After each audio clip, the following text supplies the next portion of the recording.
You know, I like to tell stories that have a moral. Last night our moral was don't take unnecessary risks. This evening I'd like to tell you a story about Ricky. Ricky was at college. He was doing very well. He was making good grades. And he saw a young lady that he really did want to go out with. And so he rolled up to this young lady. Now when I say rolled up, here was Ricky's problem. Ricky was just a head. He had no body. He had no legs, no arms, no body, no heart, no anything really. He was just a head. And he rolled up to this young lady and he looked up at her and he asked her to go out with him. And she looked down at Ricky and said, Ricky, you know, I really do like you, feel like you got a great personality, but you just don't have the body. And I'm just, I've got a personal rule about not going out with people who don't have bodies. And so I'll tell you what, if you ever somehow got a body, then I'd be glad to go out with you, but you just being a head, I just can't go out. So that night he wished for a body, and the next morning he woke up and sure enough, had a body, arms, legs, and he flops out of his bed like he normally does, trying to roll, but he realizes he's got arms and legs. So he's real excited, but he's trying to get used to this new body. And he's going around school and he is trying to walk, but every now and then he breaks into a roll, and it's getting kind of weird, but he sees the girl across the road and he thinks, okay, I'm going to get to go out with this girl, I've got a body. So he starts going across the road and he breaks into a roll. And it causes him not to get across the road in time. Gets hit by a truck. And the moral of the story is, quit while you're ahead. That's the moral of the story. And maybe that's what I should do as I tell jokes, is just quit while I'm ahead. But I'm excited to be here tonight. I hope that you are. Let me tell you a true story. During colonial times, there was a fruit called the wolf peach that was recognized by everybody as deadly poisonous.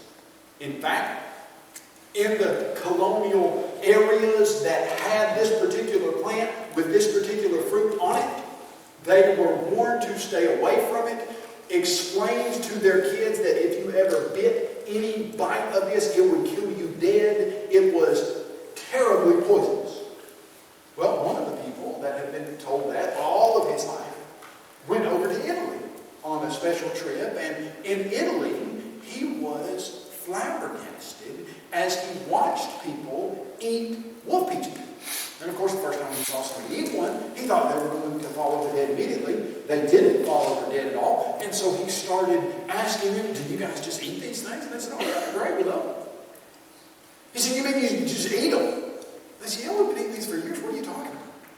He said, well, where I'm from, in the Americas, we have been taught they are poisonous, and we have been taught you don't ever eat these things. So he comes back to the Americas, and he gathers his city around and says, at this time on this day, I'm going to eat an entire basket of wolf peaches on the courthouse steps.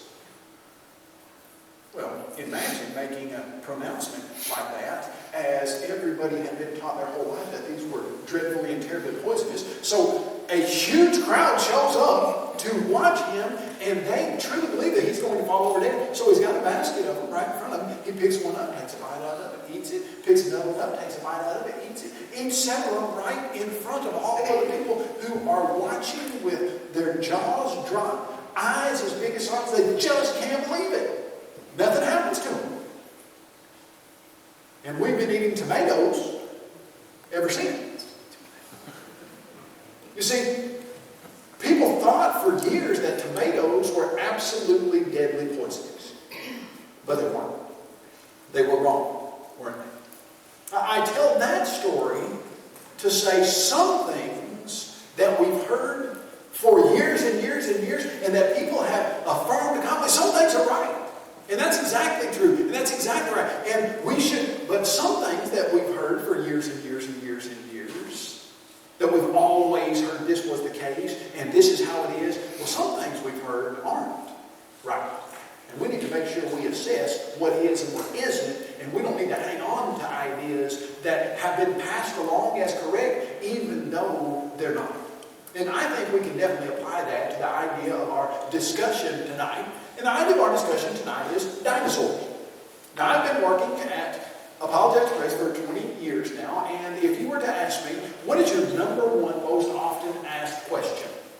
Well, asked question is, what are you apologizing for? That's the number one most often asked question. And I then try to explain to him that the word apologetics comes from 1 Peter chapter 3, verse 15, sanctify the Lord God. We've discussed it. Always prepared to give a defense. That word defense is apologia, and it means a written or oral defense of something that you believe. Now, the second most often asked question that we get, now we deal with very profound, important, high-end topics. And what I mean by that is, the most profound question that can be discussed. Is there a God? Which we talked about last night at length. Is Jesus God's Son? Is the Bible God's Word? Those are very important questions, but they're not the most often asked. Now, they'd be in the top 10, probably, maybe top 20, but the most often asked question is, well, what about the dinosaurs? Well, what does a person mean when they say, what about the dinosaurs?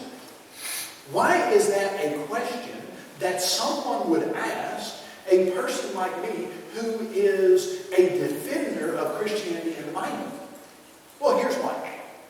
In 1822, a man by the name of Gideon Mantell, who was a rural doctor, was out visiting one of his patients. This was during the time when they made house calls, and the people didn't come to the doctor's office necessarily. Lots of times they would go to the house. And he had his wife with him, Mary Ann.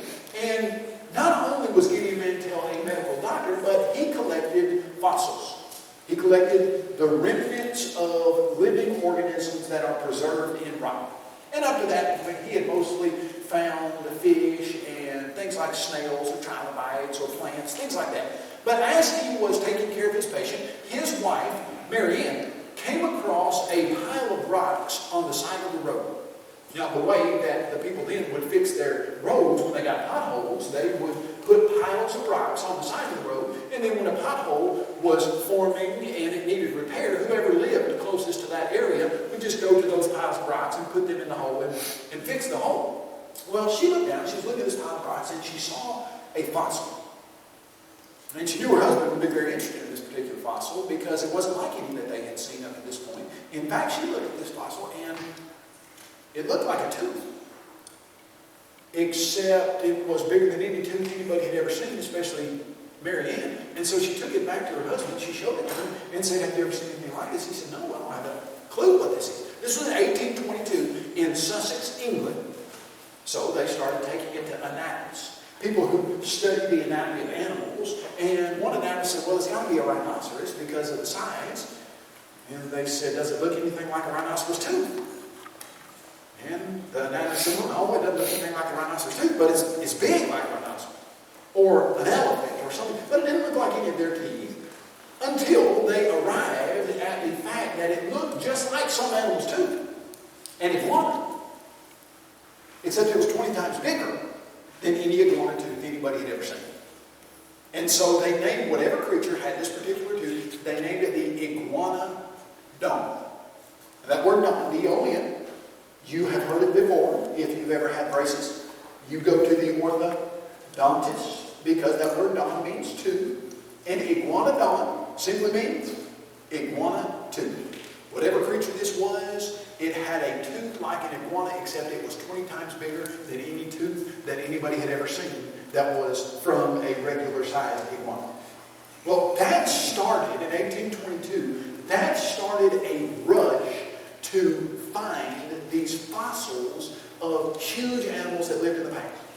And so, really, what happened was, especially in the United States and there in England and various different places, people started digging up these fossils all over the world. In fact, they were coming from China, and several of the fossils have been found there in China, the Far East, and especially out west in Wyoming and places like that. By 1841, so many of them had been found that a new English word was invented. And that new English word that was invented to describe these creatures was the word dinosaur.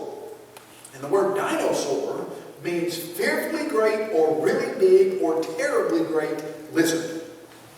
And it was coined by a British anatomist by the name of Sir Richard Owen.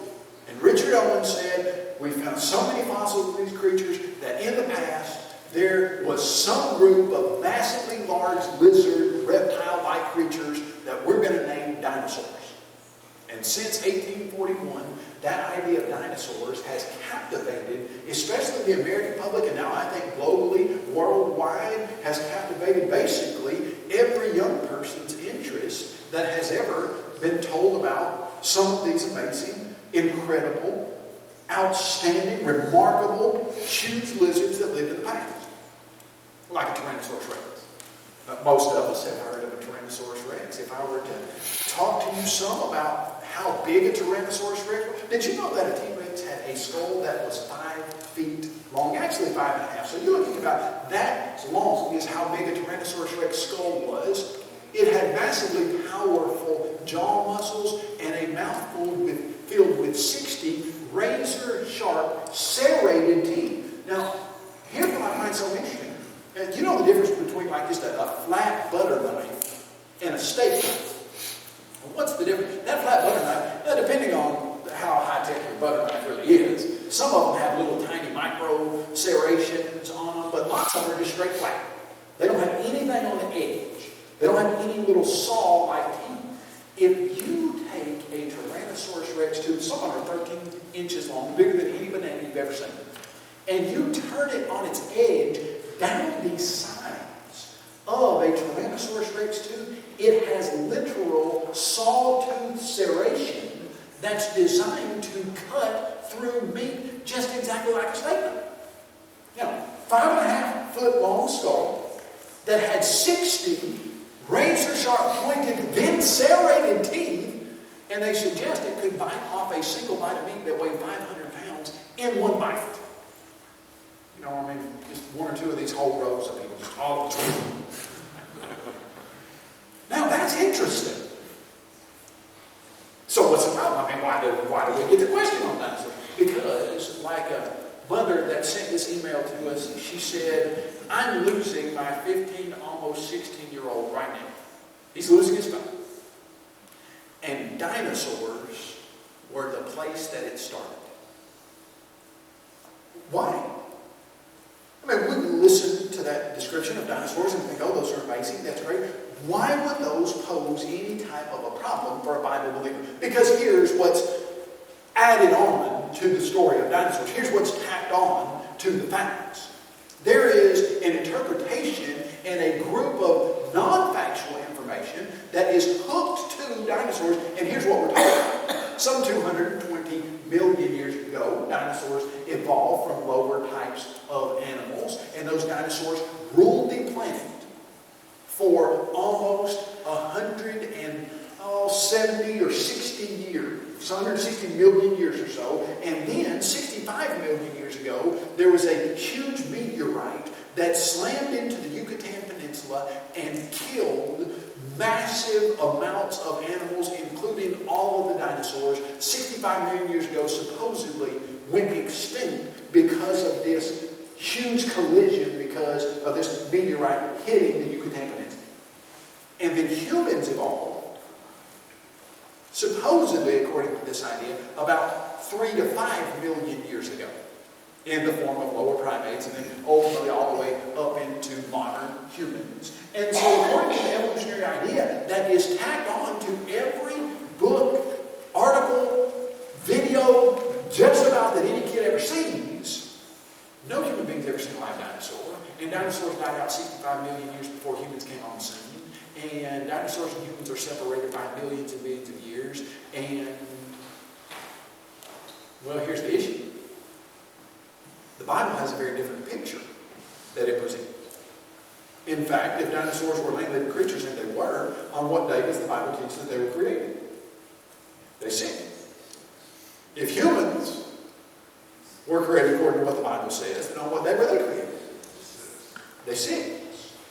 And see, the challenge is, what you're hearing from the secular community is, if humans and dinosaurs are separated by millions of years, then there's no way the Bible can be right.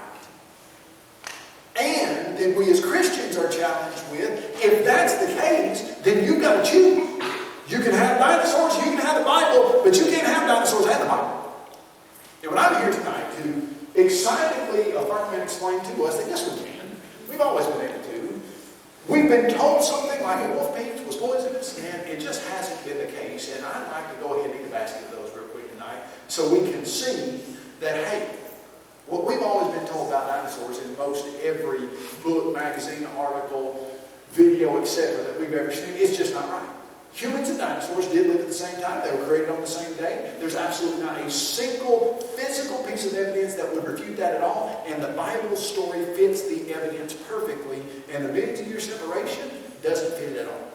And I'd like to go through that. So as you're looking at this Magic School Bus page, this is a book from the Public Broadcasting Network, and they put out Magic School Bus. And right here they have this idea. They say, well, hold on just a second. This story is make-believe.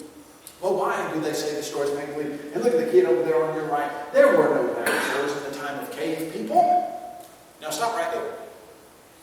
You mean in the time of cave people? You see, lots of times we'll pick up these little books and we'll read them, and it won't even dawn on us what we just read. You know, what's being said there is that there were some almost subhuman, imbecilic-like creatures, some cavemen that carried a club and they walked dragging their knuckles, and they couldn't carry on legitimate conversations, and they communicated primarily with grunts, and if they wanted a wife, they went over to the nearest cave and whacked some poor woman that was over there on the head and drug her back to their cave, and that's what was going on. That was never the case.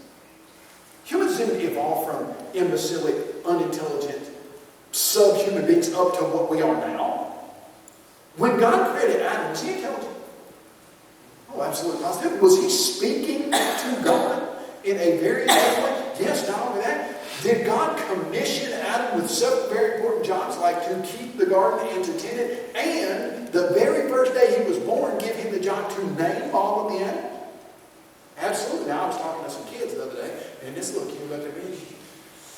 He said, "You mean Adam named all the animals?" I said, "Yeah, that's what the Bible says. I named all the animals." Kid said, "He named all of them?" And I said, "Yeah." Kid said, "You mean to tell me every dog he would name this one Fluffy and this one Spot?" I said, "No, he didn't name individual animals. He named all the kinds of animals." And so he would have named the cow kind, maybe the horse kind, the cat kind, the dog kind. What's one kind of animal that Adam would have named? The dinosaur kind. Now, hold on just a second as we'll start putting these pieces together. But what would he have in his original language been calling these things? Well, the word dinosaur wasn't invented until 1841. So whatever he called them would have been a different name than what we've got, because that's an English word that was invented some almost 4,000 years after the original Old Testament book started to be written, and that's some almost 6,000 years after Adam was created. And so we wouldn't expect him to call them dinosaurs, especially not an animal. But Adam names all of the animals, and one of the very biggest points of Adam naming the animals was God sends all the animals in front of Adam, so he recognizes that there's not one that's suitable for him. And that's why God has him do that before he then makes Eve from Adam's side. Basically saying, Adam, here are all the animals, you find any you like. Any that you think will help you do the jobs I've commissioned you to do. And Adam looks around and realizes, oh, I can use it for something, but I don't see any help over there that's suitable for me. And then God puts Adam to sleep, pulls a rib from his side, and I think it's significant. He doesn't take anything from the top of Adam so that this person that he's making would be over the head of him, doesn't take anything from the bottom of Adam's sole of his foot so that Adam would be above this person, takes it directly from his side and brings the woman to Adam and basically says, now what about this? Can you imagine that? First meeting right there when Adam had looked at all the animals and realized there wasn't a helper suitable for him, and then he sees the first woman and he thinks, now this is what I'm talking about. I think I can work with this. That's what was going on there. And so you see that God would have had Adam seeing, naming, and recognizing dinosaurs on the very first day of creation. And this ridiculous idea that somehow cave people ultimately evolved into more intelligent humans, well, that's just false. That's the opposite of how the Bible presents things. The Bible presents Adam and Eve being created created perfect, sin entering the world, and then subsequently our genetic information going down and things degrading, not things moving to a higher level. And so you start to see what's going on here. And Flory over here at the top left, she says, well, no people ever saw a dinosaur. And she says, when early humans appeared on the earth, dinosaurs have been dead for millions of years. What does she mean when early humans appeared? Well, the word there, it should be evolved. And what she's trying to say is when early humans evolved, dinosaurs had been dead for millions of years. Early humans didn't evolve. And they weren't separated by millions of years from the first humans. And so we need to make sure we see the evidence behind the fact that dinosaurs and humans were created on the very same day. Now here's a book by a man named Philip Kitcher. And we write that it's an anti-creationist book because the guy does not like creation in any shape, form, or fashion. He hates it, actually. And that's what he's writing about. You creationists are all idiots, and you don't think through the evidence, and you guys should know better, etc.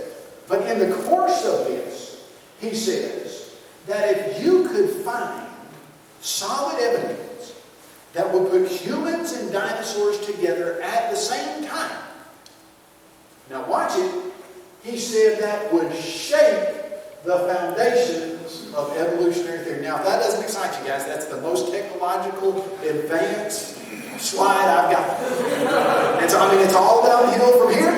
And so I'm going to let you see it one more time. Shake the foundations of evolutionary history. And now notice what he says. Because, of course, dinosaurs and... Now, he says hominids. And what he means by that was humans in some shape, form, or fashion from lower primates. He said, well, they're supposed to have been separated by millions of years. Now, hold on just a second. What does he say would happen if we could show that dinosaurs and humans lived at the same time? He doesn't say we'd be chipping away at the outside exterior of evolution. He doesn't say we'd be trimming off a little branch. What's he say we'll be doing? Now, this is the evolutionist himself says we'll shape the foundations of evolutionary theory. Because, of course, humans and dinosaurs are supposed to have been separated by millions of years. Now, I don't know if you've ever had a problem with dinosaurs in the Bible. I dare say many of you have not. Here is the generation before mine. Here was the standard answer to the dinosaur situation. Kid comes home. He's been studying about dinosaurs in the 6th grade. First time he's been introduced to them. They're in the science book. He tells his strong, faithful Christian mother, hey, can we talk about dinosaurs? Can we go see some of them? The strong, faithful Christian mother says, dinosaurs are made up. It's nothing you need to deal with. They are not real. Don't think anymore about dinosaurs. Now, my mom was teaching a ladies' class right outside of Columbia, Tennessee. And she was teaching 13 ladies, and she had some of the materials in there to talk to them about creation and science in the Bible. And she took one of our books, Dinosaurs Unleashed, in there. It's written on about a 6th grade level, talks about the evidence for dinosaurs and humans living together. And the lady said, what is this? And Mom said, well, this is some information about dinosaurs. And she said, the ladies said, no, our last preacher said that dinosaurs never existed. That they were just made up and that they're not real. The generation before mine was told that dinosaurs never existed. Many, many, many of them. Now here's the problem with that. You go out to Wyoming like my co-workers did, 2 summers ago, Dwayne Bryant and Jeff Miller, and you start digging in the area where fossils are known to be found, and you dig up a Tyrannosaurus Rex fossilized tooth. That there's no possible way it could have been planted out there. Let's say you were 12 years old, you went to your mom said they were made up. You decide you're going to take a trip to Wyoming, you dig up a dinosaur tooth, and you realize it could have been planted there, so now what's the challenge? Well, my parents told me these never existed, and now I know they do. I know they did. What else did my parents get wrong? I say that to say, dinosaurs might not be a problem for you. That might never have been a problem. But for many people, until you answer the dinosaur question, you don't get to talk about more important things. Now let me show you how that works in the Bible. Jesus was sitting at the well in John chapter 4. He was there midday, noon. And a woman comes to the well at noon. Why would a woman come to a well at noon? Most people that were getting water for their house would come early in the morning or She was there because she didn't want to see anyone, because she was intentionally avoiding the crowds. And she gets there, and Jesus and her start a conversation, and she quickly realizes that the man she's talking to is a prophet, that he's from God. And so she asked him what at the time was the hot button issue question, that if he didn't answer correctly, they weren't moving forward in this religious conversation. She said, "Oh, I see that you're a prophet. Where should we worship? On this mountain or in Jerusalem where your fathers say we should worship?" And she's just waiting to see what he's going to say about that before she decides if she's going to even carry on the conversation. Because that's a hot button issue. They're going nowhere in this conversation unless Jesus can adequately deal with that question. Now here's what's interesting to me. Nobody's ever called me and asked me to come to a 45-minute lesson on where we can worship. Is that an issue now? Has it ever been an issue for any of you thinking, well, if I'm going to worship, it's got to be in a church building that has this certain dimension, and we've got to make sure we have a table up front that says, "This do in remembrance of me." And if we don't have those things, we just can't worship. And if anybody worships anywhere else other than a place like that, that's never been a problem for you, because at that time, it was the hot button issue. Now, we're way past that. But if Jesus hadn't dealt with that, he wouldn't have been able to bring that lady to a believing faith in him.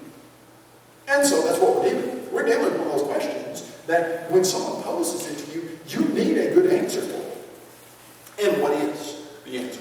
Well, as we continue, I think we'll build on this answer. And the first question we're just going to ask is, what does the Bible say about it? Now, from a skeptical standpoint, when the skeptic comes to you and says, "Hey, what about dinosaurs in the Bible?" and you say, "Here's what the Bible says," immediately the skeptic is going to say, "Well, hold on, I don't care what the Bible says." And he's right. He doesn't care what the Bible says. But what I would then do for that skeptical person is I would say, let's prove that the Bible is at least a historically accurate book, and see if we could use it to answer questions about history. Now, I would then also say, and if you will have an open and honest heart, I believe I'll show you that the Bible has superhuman characteristics that prove that it is from God. And once you then make the case that proves the Bible is from God, then if it says something, it's authoritative. And it's a longer case to make, but it's very doable, and that's how I would approach it with a skeptic. Now, I dare say I don't need to approach it like that this evening, because most all of you in here would say, I believe the Bible is God's Word. And so the final answer, we would just say, if we could find what the Bible has to say about this, then we would be done with the discussion, at least insofar as we recognize, oh, okay, the Bible does have a good answer to dinosaurs and how they fit into the Bible. Now, in this case, we just ask the question, what's the Bible got to say about dinosaurs? So if I ask you to pick up your Bibles and turn to the passage that mentions dinosaurs, well, you might run into a little challenge if you haven't really thought through this, because what language was the Bible written in? Originally, the Old Testament, forget it. Originally, the Old Testament was written in Hebrew and some Aramaic and Daniel and some of the prophets. And the New Testament was written in Greek. And so if the Bible does mention these creatures, what word would it not use? It wouldn't use dinosaurs because the word wasn't even invented. Now, some people say, hey, well, if you can't find a word, then that means that the Bible didn't talk about them, and that means that the Bible can't really answer the question. Okay, well, hold on a second. Pick up your Bibles and turn to the place where it mentions kangaroos. I'll wait. Let's turn to the passage on kangaroos. Okay, no kangaroos. What about koala bears? Go ahead. Passage on koala bear. Well, the Bible never mentions kangaroos or koala bears. That means God did not make koala bears and kangaroos. You read any place where it mentions the duck-billed platypus? Not a single place. Does that mean God didn't make duck-billed platypuses? No, it means they're not mentioned specifically by name. But are they mentioned indirectly anywhere? Well, sure, absolutely. In fact, every animal is mentioned indirectly in the Bible. Some of them. Exodus 20:11 says, "For in 6 days the Lord made the heaven, the earth, the sea, and all that is in them." Would all that is in them include kangaroos? Yeah, no problem. Would all that is in them include koala bears? Absolutely, positively. Would all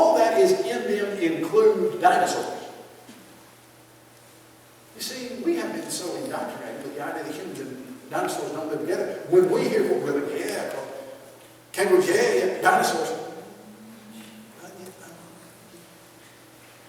Yes. If it includes kangaroos and koala bears, then it would include dinosaurs. All that is in them. Were dinosaurs part of the creation? Absolutely positively. So would they have been created in 6 days? Yes.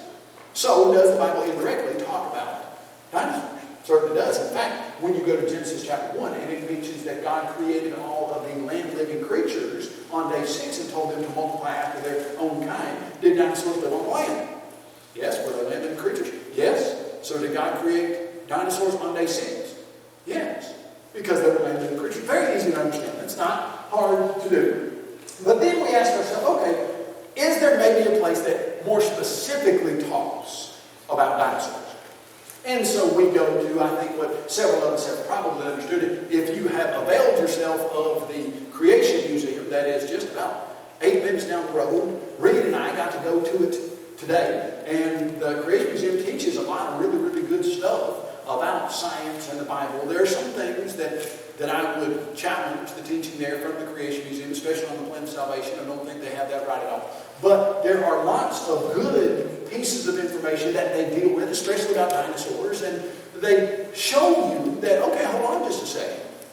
There are some creatures that are mentioned in the Bible that sound exactly like what we know dinosaurs to have looked like. And one of those, you go to Job chapter 40. Now, I'm going to give you just a little bit of background on Job 40. Job feels like he's got a raw deal. And he basically says to God, I don't think you treated me right. And if you came and talked to me face to face, in person, I feel like I convince you that you have treated me unfairly. He says, but the problem is, now I'm paraphrasing, but he says, but the problem is if you come down, you will obliterate me just with your presence. So I'll tell you what. If you come down and don't kill me, then you and I will have a conversation and you'll see you're not treating me right. So in a very rare event in history, God comes down to talk to Job and to carry on a conversation with him. And it's very one-sided. In fact, Job doesn't accomplish what he thought he would accomplish because God starts asking him some questions. Job, where were you when I hung the foundation of the world on nothing? Job doesn't know where it was. He didn't know how God hung the foundation of the world on nothing. Job, can you make the sun come up every day and make the plants grow and feed all the animals? Now, Job had thousands of livestock, and he knew just how hard it was to make sure all the animals that he owned were fed, and that was a tiny, tiny, tiny fraction of all the animals in the world. And he knew he couldn't do that. And he continued, God said, Job, can you make an eagle fly? Job, can you make sure everybody in the world gets justice? Job, so he starts asking him a bunch of questions that Job absolutely cannot answer. And Job, on a number of occasions, I think twice during the speech, says, I have uttered things about which I did not understand. I didn't know what I was talking about. I'm sorry. We should not be having this conversation. But in the course of it, God says, Job, look at the behemoth. Now, there are no accidental words in your text. What does God specifically say about the behemoth, which I made along with you? Why do you think God wanted that preserved for more than 4,000 years? That sentence, the behemoth, which I made along with you. Well, the point to Job was, Job, you can look at this creature and you can see exactly what I'm talking about. Now, what was God trying to say? I'm really big. In fact, I'm really big and powerful, more big and powerful than anything that you have ever seen. Now, you look at the behemoth, and the behemoth is really big. And I made the behemoth. Now, you start looking at the behemoth. You go to the American Standard, 1901. Now, I like the American Standard, 1901. It's getting a little outdated insofar as its English communication goes, but it's very true to the original text. Now, as you look at that, behemoth, here's what's funny about the word behemoth. Before you, I guess there's no way to say before you read it over on the right side, because most of you have already read it, Elephant and Hippopotamus, but try to work with me here. The word behemoth, guess what it sounds like in Hebrew, the original language that Job was written? Behemoth. That's what it sounds like. Now, behemoth is a transliterated word, not a translated word. A translated word is instance, when you know what the creature or the thing is, and you speak both languages, and you can take it from one language to another. For instance, in Spanish, what does the word dog sound like? Okay, now you got to be able to roll your R's. I can't very good. You roll it right there. I've tried to roll my R's. Something like perro. Something like that. Now, does that sound anything like the English word dog? No, but if you know English and you know Spanish, then you know that when people say perro in Spanish, they mean dog in English because you know what the animal is. Now, when they say something that you don't know what it is, lots of times, you don't translate it, you transliterate it, which means you just bring over the sound from the original language. So when the translators ran into the word behemoth, they said, we don't know what this thing is. So what kind of word are we going to use in English because we have no idea what the creature is? So I'll tell you, let's do this. In Hebrew, the first sound is ba. In Hebrew, the next sound is ha. In Hebrew, the next sound is ma. And in Hebrew, the last sound is tha. So we'll just bring over the Hebrew word, and in English it will say behemoth, and in Hebrew it will say behemoth, because we have no idea what this creature was. So then the translators say, well, it's supposed to be an elephant or a hippopotamus. Now this was translated in 1901. Do you think in 1901, if they had a bigger creature that was alive at the time, they would have said it was that? Sure. Now why did they say it was supposed to be an elephant or a hippopotamus? That's the biggest thing you got alive in 1901 as far as land-living herbivorous creatures. It's the biggest thing you got. Okay, now here's the problem. The problem is there's a description with the behemoth. He eats grass like an ox. Okay. Elephant or hippopotamus, they both eat grass like. His strength is in his hips. His power is in his stomach muscles. He moves his tail like a cedar. Now, when you look at the Bible, every single time like a cedar is used, it means something massive, huge. He shall grow up like the cedars of Lebanon. A cedar was a cedar of high stature. What's the entire point of using like a cedar? Okay, it was massively, humongously big. Now, the cedars of Lebanon, you're talking about something like redwoods out in California. I mean, you're not talking about little cedars from Middle Tennessee where I'm from that grow to be 40 or 50 feet high. You're talking about 150 to 200 foot tall cedars from Lebanon. That's a cedar right there, and those are 6 or 7 grown adult males at the trunk of the cedar that they could barely hold each other's hands and go all the way around the base of it. So whatever this creature is, swings his tail like a cedar. Now the 1901 translator said it's supposed to be an elephant or a hippopotamus. Well, there's a problem. That doesn't look anything like a cedar. In fact, there are lots of, a kangaroo's got a tail bigger than that. Well, okay, the elephant's not matching the description. What about the hippo? No.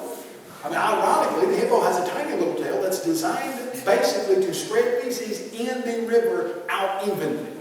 That's the whole point of his tail. What about that? Does that look like a cedar?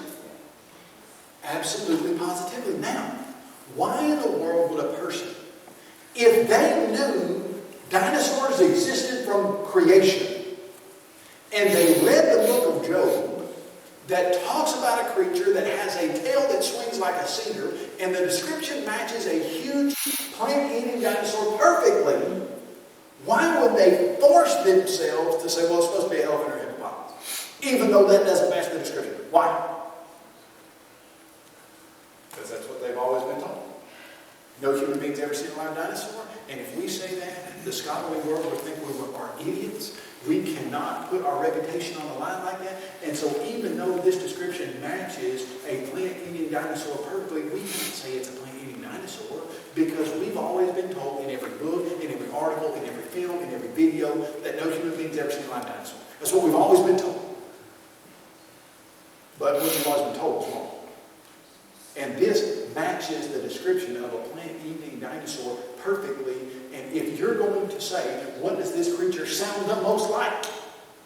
Look, they had harpooned the hippopotamus day in Egypt. They weren't that big. They're pretty big, but they're river horses. If you're going to be God making a point to Job, are you going to point to a hippopotamus or to a brachiosaurus whose tail is 3 times bigger than a hippopotamus? And that's just the tail. What was God's whole point? I'm huge. And if you thought the behemoth was big, I created the behemoth and everything else in the world. Now, you can start to see that the Bible does talk about dinosaurs, and you could indicate right there. You could just stop it right there. That would be enough. We could be done. But that's not all the evidence that we've got. In fact, we've got quite a bit more. We asked the simple question, what does history have to say about dinosaurs? Well, if people really did live with dinosaurs in the past, and they did, but we didn't invent the word dinosaur until 1841, what would they have called them? That's a good question. I mean, if you had people in China that were seeing these creatures, and you had people in various parts of South America that were seeing these creatures and other places, what would you have called them? Well, I think what you start to see is that the word dragon that was brought over from various different languages and the descriptions of dragons match across various cultures. Now, this is Carl Sagan. He was an evolutionist, certainly no friend of the creation. But he said, the implacable mutual hostility between man and dragon is a worldwide phenomenon. Dragons are found in the myths and legends of cultures all over the world. He said, people all over the world have believed in dragons. Now, as you start looking at dragons, this is an Animal Planet 2005 statement that was on this Animal Planet show, and it says there's one creature remembered in the legends of almost every culture that's ever existed. A creature depicted with remarkable similarity by Chinese, Aztecs, Inuits, what we would call Eskimos. You mean they talk about reptilian creatures that they call dragons, just like Aztecs and the Chinese? Yep, they do too. Who live in a frozen land where no reptiles are currently found. Even they have stories of the animal, the dragon. Cultures from different continents, people who had no contact with one another, yet all of them have stories describing, now notice, they put the word myth. All of them have stories describing the same creature, but hey, we know that these had to be myth. Well, what do you mean you know they had to be myth? This was a dinosaur fossil that was found in South Dakota. They named it Dracorex. Why did they name this dinosaur fossil that was found in South Dakota in 2003 Dracorex? Draco meaning dragon, Rex meaning king. They actually named it, I mean, if you want to get real technical, Dracorex Hogwarts. The king dragon of Hogwarts. Based on the Harry Potter book series, they tacked that on just for fun. But here's what they said about this creature. When we saw the creature's head, we weren't sure what kind of dinosaur it was. Its spiky horns, bumps, long muzzle looked more like a dragon. I said, now think about this. Folks, this is as easy to understand as slicing warm butter. We know there were some creatures in the past that we call dinosaurs. We know every culture from all time, across continents and everything, has a group of animals they call dragons. The descriptions of dragons match the descriptions of dinosaurs. When we dug up this dinosaur fossil, and we know it's a dinosaur, it looked just like a dragon. And so we named it a dragon. Well, why did it look just like a dragon? Because that's exactly what it is.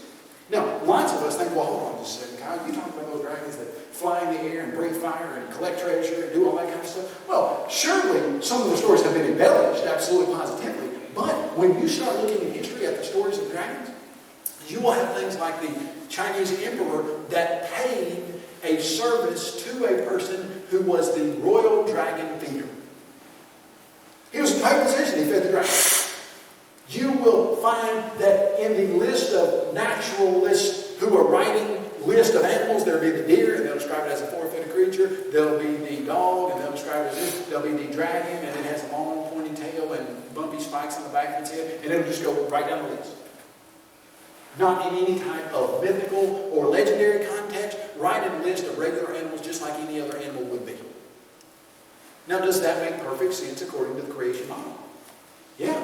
God creates all living creatures on day 6. Humans are fascinated by these creatures, and they tell about them, and they see them for years and years and years. And it makes perfect sense. Now, you have gotten 1/3 of the information I've got on dragons, or dinosaurs, or I'm sure there were other languages that they were called other things. You probably got some questions like, well, what happened to the dinosaurs? Where'd they go? Why don't we have them? Well, is there any physical evidence that puts humans and dinosaurs together? Yes. There is physical evidence that puts humans and dinosaurs together. Yes, we do know what happened to most of the dinosaurs. Well, if they were created on the day of creation, 6th day, but then there was a flood, but certain people talked about them after the flood, they would have had to gotten through the flood. Well, how do you get dinosaurs through the flood? That's all really great stuff. And if I had 2 or 3 hours, I could tell you all about how dinosaurs would have been on the ark and how you could have taken baby dinosaurs freshly hatched from their eggs and put them on that ark, and how dinosaurs would have gone extinct like a number of any kind of animals that are currently extinct, but how many creatures that lived at the supposed millions of years' time that dinosaurs lived, like sharks and crocodiles and tortoises, etc., they're all still here. And that idea of a huge meteorite somehow killing all of the reptiles at the time just doesn't make any sense. But I'll tell you what I'm here to suggest is, primarily, that the Bible has had the answer to the dinosaur question all along. But we have let the evolutionists take dinosaurs away from us and use them to pull our young people away from their Creator. But God did the exact opposite. When He pointed to Behemoth, His whole point to Job was, Job, you look at this creature and recognize how awesome I am. And what I would contend, suggest, urge us as Christians to do is take back dinosaurs. And we take them back and use them for what they originally were created to be used for in the first place. And that is to bring glory to their Creator. And when we sit our kids up on our lap and we show them a Tyrannosaurus Rex, we then say, isn't God awesome for being able to create a creature that could do this? And we show them a huge Argentinosaurus or a Seismosaurus with a tail 3 times bigger than the biggest hippopotamus, and we say, what about a God that could create that? And we use dinosaurs to bring glory to God because that was the original purpose for them and every other creation that God put here on this world from the beginning. And it's time we take them back. Well, I appreciate you being here this evening. I appreciate your interest in what we're doing here. Couple of announcements, and I had a couple books sitting right here. I think this was them. This is Dinosaurs Unleashed. It is one of our very most popular books that we have ever put out. Do you know why this is so popular? Because the authors, Kyle, Buck, Eric Lyons, are so amazing at writing. And they have such a style. You know why this is probably one of our very best-selling books ever? Because there's a Tyrannosaurus Rex on the front. In fact, the other day, I was looking in the store, and they were selling, I think it was something like a Ritz cracker in the shape of a dinosaur. And the kid was looking at it, and the mom said, which one of these crackers do you want, this round one or this dinosaur shape? What's the answer to that? I'll just take the round one, thanks, and I won't use it at the table to act like. No, of course every kid wants a dinosaur-shaped cracker. Hey, most people have purchased this because their 6th grader or 5th grader, 3rd grader, or 2nd grader looked at it and said, oh, there's a Tyrannosaurus Rex. Now, this has got lots of the information that we have dealt with tonight and a whole lot more in it. And if you want to have a resource for your kids and grandkids, nieces, nephews, etc., that can give them the answers they need to combat this stuff, this is the book for that. This is the book that I guess probably of all the books we've got is probably my favorite. It's called Truth Be Told because this has a whole chapter on the dinosaur stuff. It's pared down into one chapter, but it's got all the answers, got the whole thing. But the stuff we dealt with last night about evolution and the supposed evidence that's used to teach evolution but not real evidence. Well, Eric and I went through about every textbook we could get our hands on when we wrote this book, scores of them, and found the information they were using to teach evolution. And we refuted that and put it in this book. So this is full service, 180-page, full-color, hardback book. This book has been distributed worldwide, all over the world. In fact, I had a good buddy who is doing some work in Africa, and let him sit through my office and said, hey, you got any of our material that you could use? He pulled this book out and he said, yeah, I can use $7,000. And we said, well, we'll see what we can do. We went around to some congregations, raised the money, gave him $7,000. He sent them to Africa, and they started putting them in their public and private schools, and they started using them for their textbook. Well, probably a year and a half later, I said, hey, Dorian, how you doing? He said, doing great. He said, you got another 7,000 of those books? I got another place I can put 7,000 more of those. And I said, well, we'll see what we can do. So we started raising some more money for him. Got another 7,000, sent another 7,000, so 14,000 now in Africa that are going into the school system that they're literally using them for their textbook. And the exciting part about that is it starts with how you can know there's a God. It ends with how you can know the Bible is God's Word, how you can know Jesus Christ is God's Word. And it has all of the science in the middle of it. In fact, it's designed just like a science book with tests at the end of every 3 chapters that cover all the stuff except.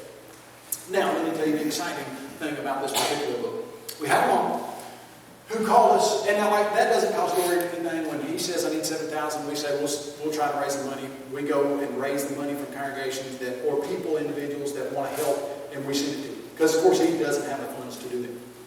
This book we sell for $15. But if you want it for $10, fine. I can get it my cheapest price for $4.50. We have a mom who, I think she emailed us and she said, hey, I've got a first grader and I want to get a copy of this Truth Be Told book in the hands of all his classmates. She said, I went to my principal and he said the best way to do that is give them away as Christmas presents. And so she says, how much can I get 30 of them for? And I think at that time, we were able to give them to her for $3. I think we just raised the other $1.50, whatever. So I think we gave them to her for $3 a piece for 30. She passed them out as Christmas presents to all the kids in her son's first grade class. Now, I said, before we sent them, I said, now this is written on about the 6th, 7th grade level. It's middle school level. And I'm not sure your first graders will be able to read it. She said, I know, but I've looked through it. It's got all the stuff I want them to have. I said, okay. So we sent them. The next year, she wrote back and she said, let me tell you what happened. She said, 2nd grade, my son goes into his class and has a teacher that is extremely pro-evolution. And is teaching all of this, dinosaurs millions of years, evolution being decayed, humans evolving from lower mammals. And one of the kids in the class, who was not even affiliated with the church or anything, just happened to be in my son's class the year before, and we gave him the Truth Be Told. This kid says to the teacher, in a polite, good way, but says, what you're teaching us is not true. And the teacher says, what do you mean it's not true? It's in the book. We have all this evidence for evolution. And the kid said, no, that's not right. God created us, and this stuff we're reading in our books at school isn't right. And the mom reported that the teacher then said, well, how do you know that? And the kid said, well, I have a book at home that tells the story about how God created the world and shows all the evidence for there being a creator. And the teacher said, that book is wrong. And the 2nd grader said, well, that book makes a lot better sense than what you're telling us. Well, it does. It makes a lot better sense. And when you start taking all of the evidence and you start putting it together and realizing that the biblical account of creation answers everything, you've just got to look at it correctly. Well, that's exciting to me. And so what I try to do with this book right here is get it in the hands of any kid that's going to be that is going to be put in front of somebody that might tell them, no, you really are a cosmic accident, you evolved from this or that, and they will have the information that they need to combat that. And we've seen it done on a number of occasions. And I guess 2 weeks ago, a little bit, I guess it was 3 weeks ago now, I saw Dorian in the parking lot of the bookstore, and I shook his hand and said, hey Dorian, how you doing? He said, doing great. I said, everything going well with your work? He said, yeah, going well. He said, I could use another 5,000 of those books if you can give them to me. Well, I'm still working on raising the money to get him another 5,000 books, and we're going to send them over there. We're going to have, 19,000 Truth Be Tolds over to Africa. here pretty soon, and by the end of it, we might have 100,000. I don't know. But it's just one of those things that the Lord just keeps opening doors for us to be able to put this material into the hands of people in need. And so here's what I'm going to tell you. I tell every congregation that I go, just about I try to. Monetary issues are off the table when it comes to putting this material into the hands of people that need it. And if you know where it could be used, and you need 7,000 copies, we will do everything we can to get it to you. If you say, well, and all I've got is 500, okay, fine. I don't have any, okay, fine. Do you know where you can put this material and the kids will get to see it? I was in Woodbury, Tennessee, not long ago, and I made that statement, which I make all the time. And there was a lady who said to me, hey, I work at a school system that is very, very low income. We've got 160 teachers and students. Can you send us books for this school system? I said, absolutely positive. And so we mailed them 160 the next day, I think it was. Now, I talked to the Woodbury congregation where I've been preaching. I said, hey, we just sent these books. This is the cheapest we can get them. Would you like to support that effort? And they did. But if they hadn't, we would have just got it from somewhere else. These materials are designed to be used, and they don't do us any good sitting on a shelf. And so if you know of a person that can benefit from them, let's you and I work together. Let's you and Apologetics Press work together and get them into the hands of the people that need them most. And what we found is the people that need them most of the time, 3rd, 4th, 5th, 6th graders, that need to know their answers to their questions that they've been struggling with for years. So, that is that. We're going to have a few minutes now of question and answers, and then we'll break like we did last night for refreshments, and then we'll come back in and we'll talk about the age of the earth and go from there. Anybody have any questions? Or have I done such a great job that I've answered all of your questions? Tim Dooley's raising his hand. I don't think I'm going to call him. Okay, Dan, what do you got? Do we have evidence, fossil evidence of humans, dinosaurs existing someday? Okay, no. You don't have fossil evidence of humans and crocodiles existing simultaneously. You don't have fossil evidence of humans and, you name it, just any number of animals or kinds of animals that are living right now. You don't have fossil evidence of that. And what I mean by that is, you have been told, what you've been told from the fossil record. Work with me here. That's a great question. Let me show you what you've been told. All right. There again. Work with me. Wait just a second. Here's what you've been told. What you've been told is this. That the fossils are laid down on the earth in different strata, and that the strata tell you when the creature was around. And so, for instance, suppose this is the strata where they say dinosaurs came into existence. Well, what you are told is this strata right here is 220 million years ago. And if you want to put anything else with this, then it would have to be found in that same strata. Now here's the problem. Number one, the millions and millions of years that they tell you that this strata represents is not true. The dating methods for that don't play out. But here's what else we know for a fact. There's a fish called a coelacanth fish that they said died out during the time of the dinosaurs. Now, the coelacanth fish, work with me. I'm going to get this halfway illustrated. But we'll say right here supposedly represents 220 million years ago. That was strata. That's a whole strata of geological whatever fell off. All right, this supposedly represents 220 million years. This supposedly represents 65 million years ago. And the last time anybody saw a coelacanth fossil was right here. So from here to here, this is supposed to be now, that's supposed to be 65 million years. So there's been no coelacanth fossil found in supposedly 65 million years of history. Here's the problem. In 1939, off the coast of Madagascar, a fisherman pulled up a 5-foot huge fish that he didn't recognize, and he took it into the harbor and said, "What is this?" And they said, "Oh, that's a coelacanth." Okay, so the last fossil we've ever seen of a coelacanth is right here. Supposedly 65 million years ago. We catch one in 1949.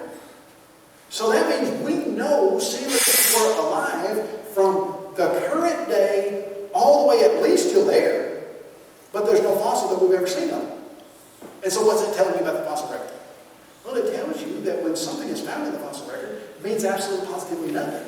Because if you could miss the coelacanth fish for 65 million years, well, what about before? It could have been around for 65 million years before you found that first one? Sure. What about longer than that? You can't learn anything about any time frame from the fossil record other than the sequence with which the stuff was deposited. Now, with the flood model, what you get is a series of things that are closer to the ocean floor are deposited first, and things that are heavier are being deposited, etc. So you get a deposition type pattern. But if you can have a coelacanth that we know has been alive with humans for at least the last 65 million years, but you haven't found a fossil there, when we found a coelacanth fish, it was exactly the same thing as finding a Tyrannosaurus rex. And yet, there has not been any type of human fossil with a coelacanth fish ever found, but we know humans and coelacanths have lived together because they're still around. So, that's the answer to that. It's a really great question. And here's the other thing about that. Most of the time, the places that you find the fossils, they're with other kinds of animals like themselves because they ran in those kinds of patterns. I mean, so when you find dinosaurs, you find them with other dinosaurs because they lived with and ran with other kinds of dinosaurs. I mean, if you're a person, you're probably not going to build a village right in the middle of a herd of apatosauruses that run on this particular plain off and on every other week. Well, because they're going to smush your herd. I mean, they're going to smush your village to pieces, and so you would avoid those. And so what you see is fossils being buried really kind of according to what they lived with and ran with, and not at what time period they lived. So really, really good question. Okay? Another question. You have a question? Yes. So how do we use evidence such as, I really don't know what I'm talking about here, the figurines, the dinosaur figurines Yes. around Mexico? Right? A Comoro figure? How do we use evidence like that when it has been refuted by the scientific community? Okay, here's my answer to that. It has never been refuted by the scientific community. The bulk of scientists have spoken out against it, but that's a very big difference between being refuted. And I think as Christians, we miss a very powerful point when it comes to your very statement. If I were to say to you, you know the bulk of the religious world, who even call themselves Christians, they do not agree with the idea that you have to be baptized to be saved. You all, I think a lot of you, recognize that you're in a very minority group who teach that 1 Peter 3:21 means exactly what it says. That even so, baptism also now saves you. Not the removal of the filth of the flesh, but the answer of a good conscience toward God. Well, how can baptism save you when we know we have other passages that talk about the blood of Jesus saving you? Well, there again, you go to Romans chapter 6, and you see that you are baptized into Christ, which means you're baptized into His death, where He shed His blood, and spiritually speaking, you come in contact with the blood of Jesus Christ when you are buried like Christ was in water baptism. Now, you know that. But a lot of people would say, well, religious scholars for years have refuted the idea that you are saved when you're baptized. Well, they haven't refuted it. They have spoken out against it. They've argued that it's not true, but they've never refuted it. And so I think sometimes we look at things that we're comfortable being in the minority with, and we think, oh yeah, okay, a lot of people don't believe that baptism is essential for salvation. We're in the minority, and we're just used to that. We're used to that. But then in other instances, we look at what most people think about dinosaurs, and we see we're in the minority, or the age of the earth, and we see we're in the minority, and we think, oh, hold on. We've got to make sure our beliefs mesh with what the majority of scientists think about something. Well, you never thought you had to make your beliefs mesh with what the majority of anybody thought about anything. You need to make it mesh with the truth and what's right and what's reasonable, but not the majority, because according to Jesus Christ, enter by the narrow gate. Well, why do we recognize that we have religious beliefs that are very narrow, but then when it comes to age of the earth, dinosaurs, stuff like that, we've got to get with the program and be on board with all of the smart people. And we need to make sure we're in the majority. Well, no, we don't. And, hey, our religious beliefs on baptism, lots of times on the deity of Christ and various other things, on the inerrancy of the Bible, they're going to be a minority. And guess what? So are our true, legitimate, fact-based beliefs on the age of the earth and dinosaurs and humans. They're going to be in the minority too. And that shouldn't surprise us, because Jesus said if you're thinking right, you're not going to be thinking like everybody else most of the time. That's a really good question. All right, one more question. We'll go. Yes, sir. Maybe. In the status there that they say they find all these fossils from the dinosaurs, have they found any human? No, not in the strata where they find the dinosaur fossils. Except for the fact that, like I said, the strata don't give you any kind of age, and hardly any human fossils exist anyway. So like when you look at the number of fossils, here's what you got. Out of all the fossils that we got, if I understand it right, 95% of all the fossils that we've got are ocean-dwelling mollusks and fish. So if you were to take every fossil in the world anybody's ever found, and you were to circle 95% of that, that would all be nautilus, trilobites, and little fish. The rest, the other 5%, is vertebrates like three-toed, like huge cave bears, sloths, mammoths, etc. So out of that 5%, the fraction of human fossils that there are even available is a tiny, tiny, tiny fraction. And so number one, if you were just to say, hey, have they ever found any human fossils in the same strata? They've hardly ever found human fossils anywhere.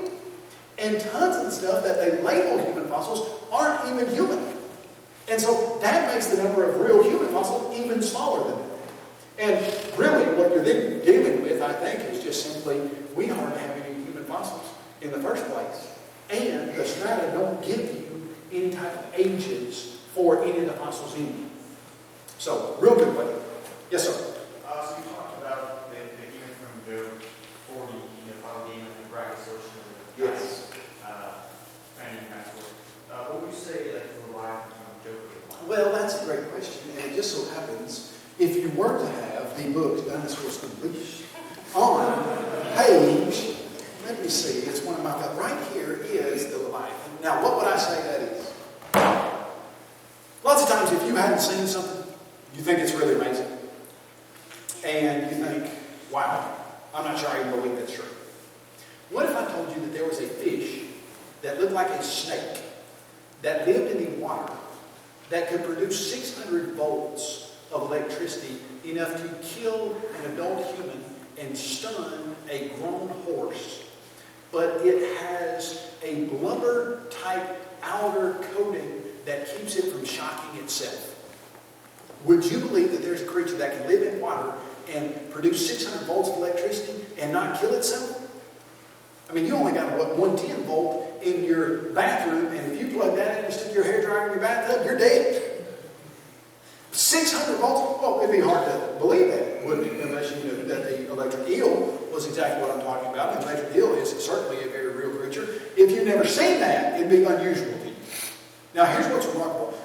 Tons of those stories about dragons across the ages, across the continents, across time frames, etc., talk about these creatures spitting fire. In fact, in Isaiah chapter 30, verse, I wish I knew what verse, I think it's verse 6. Could be verse 6. It talks about the fiery flying serpent. Now, The Leviathan is a creature that's mentioned that swims in the water, that boils it like a pot, and that smoke boils from his nose and flame shoots out of his mouth. When you hear that, you think, wow, that almost sounds legendary, maybe even unbelievable.